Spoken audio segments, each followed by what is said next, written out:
Hai, halo kawan-kawan pecinta catur dan selamat datang kembali di Narocas Channel.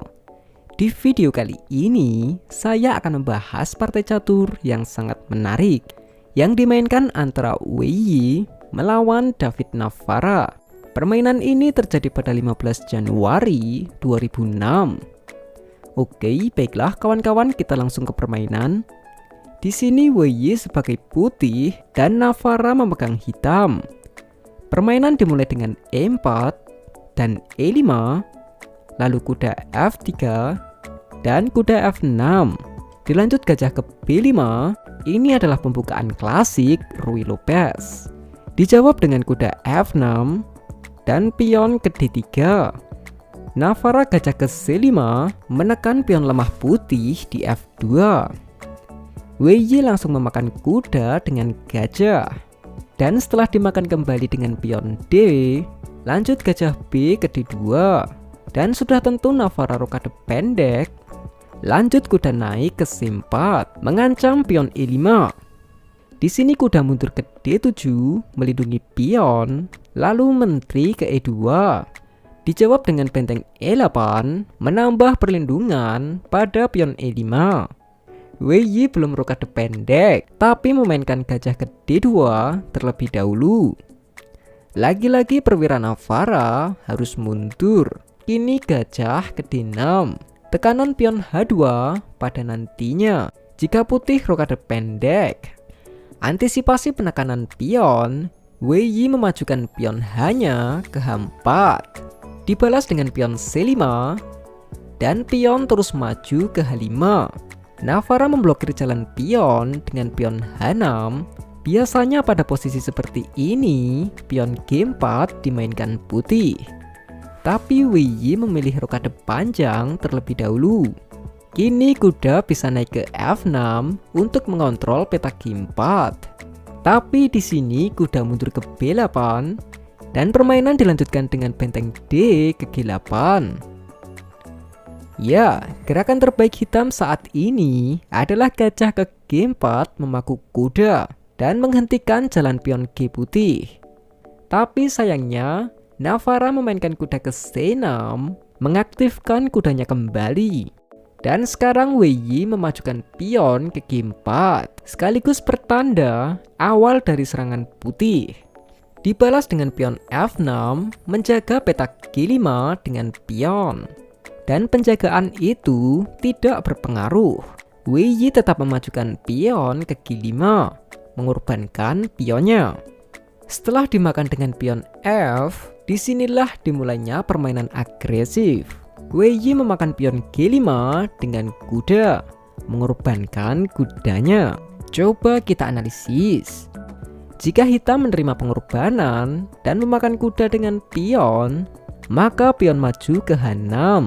Pion tidak mungkin memakan pion karena sudah jelas akan dimakan kembali dengan benteng dan skakma tidak terhindarkan lagi. Jika pion putih maju ke G6, gajah kali pion G5 mengancam menteri.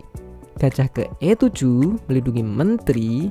Gajah kali gajah, menteri kali gajah, dan benteng kali pion H6 skak.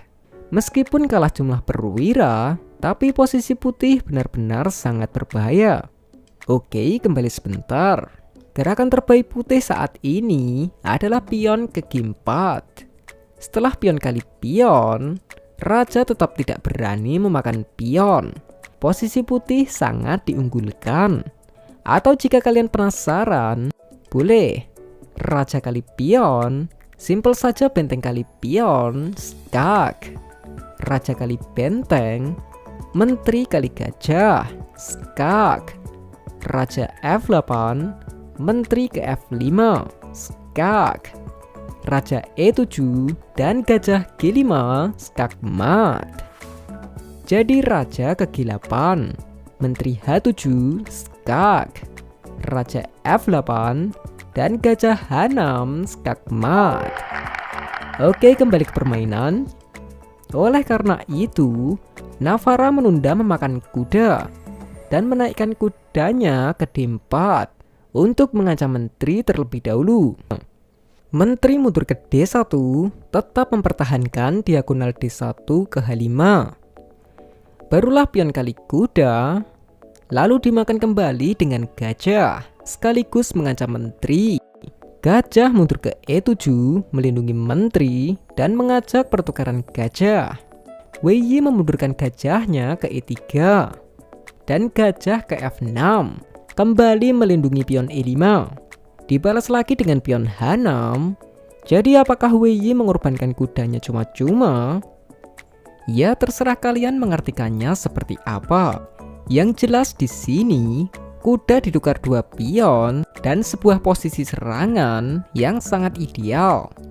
Yang saya tahu dalam catur, skakmat tidak membutuhkan semua perwira, tapi membawa raja musuh ke sebuah posisi di mana hanya kamu yang bisa mengontrol posisi itu.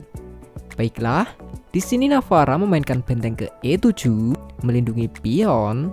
Wei Yi memakan pion kali G7, dan setelah dimakan kembali dengan benteng, menteri ke H5, ancaman skak pada petak H8. Dan ternyata ancaman skak diabaikan saja. Navarra memainkan gajah ke E6. Coba kita analisis. Gajah E6 ini adalah gerakan blunder, karena putih bisa tetap melanjutkan dengan menteri H8, skak.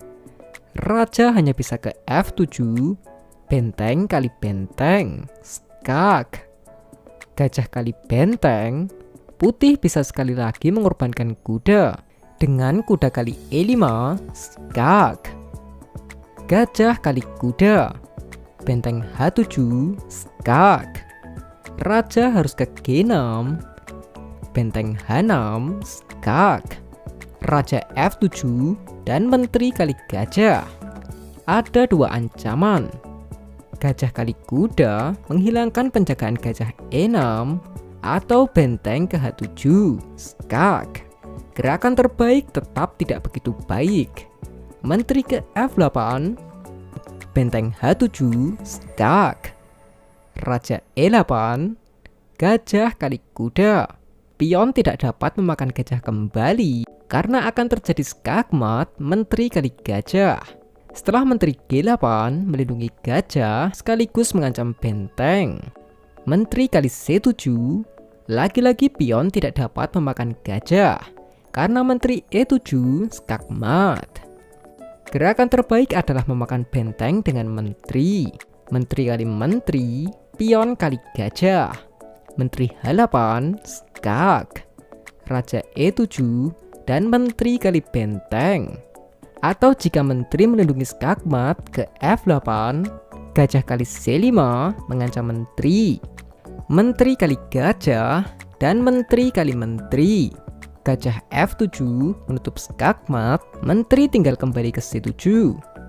Ya, benteng D8, menteri kali gajah, skakmat. Oke, kembali ke permainan. Sayangnya di sini Wei Yi memainkan gajah ke H7 untuk menyerang benteng terlebih dahulu.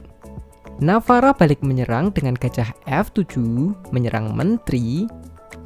Wei Yi kini mengorbankan menterinya. Dia memakan benteng dengan gajah. Pengorbanan diterima. Navarra memakan menteri dengan gajah. Lanjut gajah kali gajah. Discover skak, skak ster. Sama saja bukan? Raja F8, gajah kali menteri. Navarra memainkan kuda ke E2, skak terlebih dahulu, skak benteng. Setelah raja B1, kuda kali benteng. Lalu gajah kali pion F7, dan di sini David Navarra menyerah. Ya, apabila permainan dilanjutkan, kuda dan gajah sedang terancam. Misal kuda kabur ke F3, maka benteng kali gajah. Ancaman skak kuda, benteng ke F5. Setelah raja ke G7, kuda kali pion E5. Benteng ke C8 menyerang gajah. Kuda kali kuda dan benteng kali gajah. Tidak tanggung-tanggung, putih unggul 3 pion dan 1 kuda. Tentu permainan akan sangat mudah bagi putih. Kemenangan yang indah oleh Wei Yi. Dan oke lah kawan-kawan, sekian dulu video kali ini. Jika kalian suka video-video catur seperti ini, silahkan klik like dan juga subscribe channel Narujas ini agar saya bisa lebih bersemangat lagi dalam membuat video-video catur selanjutnya. Dan adanya salah kata saya mohon maaf. Salam chess lovers, terima kasih.